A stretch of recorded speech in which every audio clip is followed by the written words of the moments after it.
ఇక కాంగ్రెస్ సీనియర్ నేత ఎమ్మెల్సీ జీవన్ రెడ్డికి అధిష్టానం షాక్ ఇచ్చింది. మెదక్, నిజామాబాద్, ఆదిలాబాద్, కరీంనగర్ గ్రాడ్యుయేట్ ఎమ్మెల్సీ ఎన్నికల అభ్యర్థిగా ఆల్ ఫోర్స్ నరేందర్ రెడ్డిని ఎంపిక చేసింది.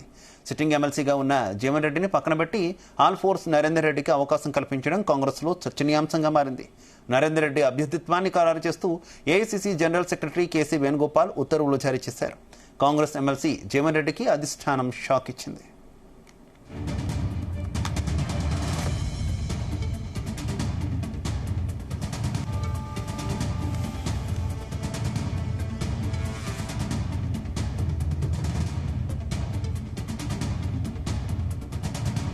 కాంగ్రెస్ సీనియర్ నేత ఎమ్మెల్సీ జీవన్ రెడ్డికి అధిష్టానం షాక్ ఇచ్చింది. మెదక్, నిజామాబాద్, ఆదిలాబాద్, కరీంనగర్ గ్రాడ్యుయేట్ ఎమ్మెల్సీ ఎన్నికల అభ్యర్థిగా ఆల్ ఫోర్స్ నరేందర్ రెడ్డిని ఎంపిక చేసింది.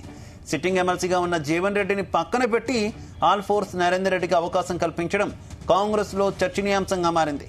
నరేందర్ రెడ్డి అభ్యర్థిత్వాన్ని ఖరారు చేస్తూ AICC general secretary KC Venugopal ఉత్తర్వులు జారీ చేశారు.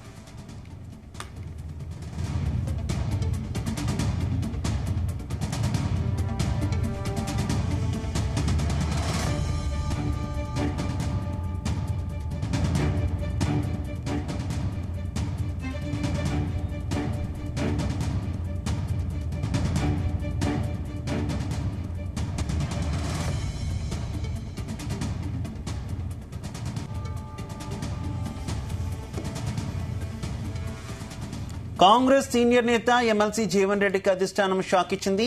మెదక్, నిజామాబాద్, ఆదిలాబాద్, కరీంనగర్ గ్రాడ్యుయేట్ ఎమ్మెల్సీ ఎన్నికల అభ్యర్థిగా ఆల్ ఫోర్స్ నరేందర్ రెడ్డిని ఎంపిక చేసింది.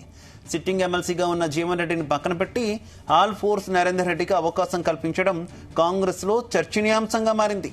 నరేందర్ రెడ్డి అభ్యర్థిత్వాన్ని ఖరారు చేస్తూ AICC general secretary KC Venugopal ఉత్తర్వులు జారీ చేశారు. కాంగ్రెస్ ఎమ్మెల్సీ జీవన్ రెడ్డికి ఈ నిర్ణయంతో అధిష్టానం షాక్ ఇచ్చినట్టయింది. ఇక ఇదే విషయానికి సంబంధించి మరింత సమాచారం మా కరెస్పాండెంట్ సతీష్ అందిస్తారు. సతీష్. శివ, కొద్దిసేపటి క్రితమే కాంగ్రెస్ హైకమాండ్ ఇటు ఎమ్మెల్సీ ఎన్నికలకు సంబంధించి అంటే మేజర్ గా ఇటు మెదక్, నిజామాబాద్, ఆదిలాబాద్, కరీంనగర్ సంబంధించి గ్రాడ్యుయేషన్ ఎన్నికలకు సంబంధించి అభ్యర్థిని కూడా ఖరారు చేసింది. కరీంనగర్ ఆల్ ఫోర్స్ విద్యా సంస్థల అధినేత నరేందర్ రెడ్డిని కూడా కాంగ్రెస్ అభ్యర్థిగా ఎంపిక చేసింది. ఇటు గ్రాడ్యుయేషన్ ఎమ్మెల్సీ సంబంధించి కూడా ఇప్పటికే దీనికి సంబంధించి కూడా కేంద్ర ఎన్నికల సంఘం నోటిఫికేషన్ కూడా రిలీజ్ చేసింది. ఫిబ్రవరి 3న కూడా ఈ యొక్క నోటిఫికేషన్ కూడా రిలీజ్ కానుంది. ఫిబ్రవరి 20న ఎన్నికలు జరగబోతున్నాయి.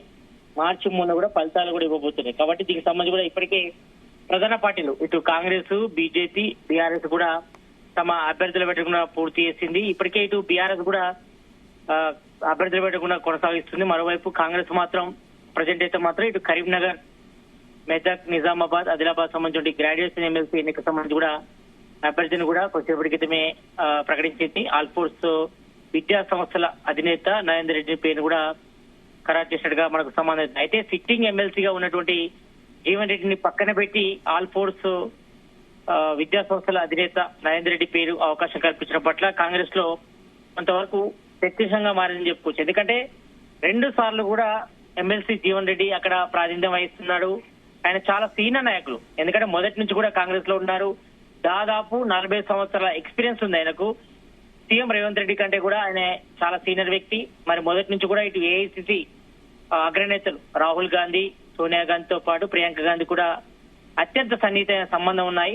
మరి 3వ సారి కూడా ఆయనకు అవకాశం కల్పిస్తారనుకున్నారు. అయితే మొన్న జరిగినటువంటి ప్రెస్ మీట్ లో కూడా జీవన్ రెడ్డి ఈసారి తనకు అవకాశం కాకుండా కొత్త వారికి అవకాశం కల్పించాలని కూడా ఆయన సూచించినట్టుగా మనకు సమాచారం అవుతుంది. అయితే మొదటి నుంచి కూడా కొత్త అభ్యర్థిని ప్రకటించాలని కూడా ఆయన సూచించారు. ఎందుకంటే ప్రజెంట్ ఇంకా మార్చిలో ఎమ్మెల్యే కోటాలో ఎమ్మెల్సీ సంబంధించి కూడా 5 ఖాళీ అవుతున్నాయి. మరి దానిలో తనను ఎంపిక చేయాలని కూడా ఆయన ప్రధానంగా చేస్తారు. తర్వాత మంత్రివర్గంలో తనకు చోటు కల్పించాలని కూడా ఆయన ప్రధానంగా డిమాండ్ చేస్తారు. ఎందుకంటే ఇప్పటికే మనం చూస్తే మాత్రం ఇటు జగిత్యాల ఎమ్మెల్యే సంజయ్ కుమార్, అదేవిధంగా ఎమ్మెల్సీ జీవన్ రెడ్డి మధ్య ఎంతవరకు దారితీస్తుందో చూడవచ్చు. ఎందుకంటే ఆబ్జెక్షన్ చేశారు ఎమ్మెల్సీ జీవన్ రెడ్డి. ఒకనొక సమయంలో ఆయన పార్టీని కూడా సమాచారం అందింది. అయినప్పుడు కూడా ఏఐసీసీ పెద్దలు ఎవరైతే ఉన్నారో ఏఐసీసీ చీఫ్ మల్లికార్జున ఖర్గేతో పాటు రాహుల్ గాంధీ, సోనియా గాంధీ ఇచ్చిన హామీ మేరకు ఆయన విరమించుకున్నారు పార్టీ మారే విషయాన్ని కూడా. ఎందుకంటే మనం చూసాం ఆయనకు అత్యంత సన్నిహితులైనటువంటి తన అనుచరులు చనిపోయాడు, ఇతరుల వ్యక్తులు కూడా ఆయన చంపేశారని కూడా వార్తలు వచ్చాయి. మరి మనం చూసాం.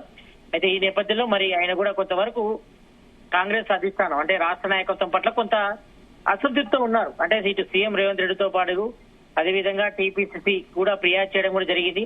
మరి జగిత్యాలలో చాలా వరకు ఆయన బీఆర్ఎస్ నుంచి కాంగ్రెస్ చేరినటువంటి సంజయ్ కుమార్ ఆయన ఏ రకంగా వివరిస్తున్నపై కూడా కొంతవరకు జీవన్ రెడ్డి కూడా అసంతృప్తితో ఉన్నారు. మరి ఈ నేపథ్యంలో మరి మూడోసారి కూడా కాంగ్రెస్ హైకమాండ్ కూడా ఈసారి ఎమ్మెల్సీ జీవన్ రెడ్డికి అవకాశం ఇవ్వాలని కల్పించారు. అయినప్పుడు కూడా జీవన్ రెడ్డి తను మాత్రం ఈసారి పోటీకి దూరంగా ఉంచాలని కూడా చెప్పారు. మరి ఆయనను ఎమ్మెల్యే కోటాలో ఎమ్మెల్సీగా అవకాశం కల్పించాలని కోరుతున్నారు కాబట్టి మరి దీనిపై కూడా హైకమాండ్ మరోసారి పునరుద్ధరించే అవకాశం ఉంది. మరి నరేంద్ర రెడ్డి అభ్యర్థులను కూడా ఏఐసిసి నేతలు కూడా KC Venugopal, general secretary KC Venugopal కూడా ఉత్తర్వులు జారీ చేశారు. మరి కరీంనగర్, మెదక్, నిజామాబాద్, ఆదిలాబాద్ గ్రాడ్యుయేషన్ ఎమ్మెల్సీ ఎన్నికలకు సంబంధించి కూడా మరి మిగతా అంటే ఇక్కడ టీచర్ సంబంధించిన ఎమ్మెల్సీ ఎన్నికలకు సంబంధించి కూడా ఇంకా కాంగ్రెస్ హైకమాండ్ కూడా అభ్యర్థులు ప్రకటించాల్సి ఉంది. ఇప్పటికే బీజేపీ తన అభ్యర్థులను ప్రకటించింది. ఇంకా బీఆర్ఎస్ కూడా కసరత్తు చేస్తుంది అభ్యర్థులను ప్రకటించే విషయంలో.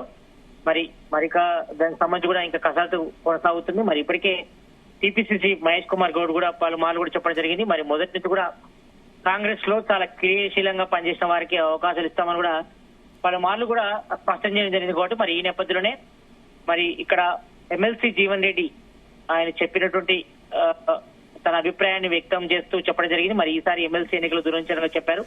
ఎందుకంటే ఆయన ఇప్పటికే 2 సార్లు కూడా ఇటు మెదక్, కరీంనగర్, ఆదిలాబాద్, నిజామాబాద్ సంబంధించి గ్రాడ్యుయేషన్ ఎన్నికలకు సంబంధించి కూడా 2 సార్లు ఎమ్మెల్సీగా ఉన్నారు. కాబట్టి మరి ఈసారి తను పోటీగా దూరం ఉంటున్నట్టుగా కొద్ది రోజుల క్రితం ఆయన ప్రెస్ మీట్ పెట్టి కూడా చెప్పడం జరిగింది.